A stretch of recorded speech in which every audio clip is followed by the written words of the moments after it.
Наместо по автопатен низ планинските патеки, од Гевгелија и Дојран преку Беласица низ понефреквентните патишта се одвива нелегалната мигрантска рута во државата.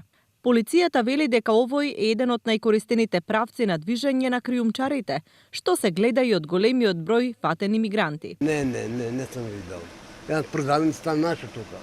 Да кажеме некој да дојде да купи нешто. Нема таква работа. Не. Ама одат на таа страна, кај Кустурно тука, на таа страна, там врвели, не е тука. Тука е слободно. Може поминуват од други места, од тук, од кај нас, не, од Смолари.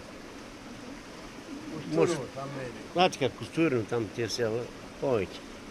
Иначе тука нема. Локалното население под Беласица пак вели дека не слегнуваат мигранти низ селата.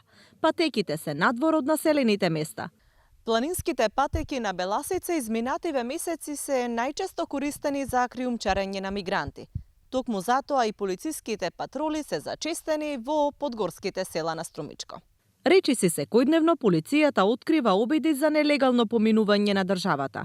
Синоќа во Радовиш се фатени 17 мигранти од Пакистан и Кашмир.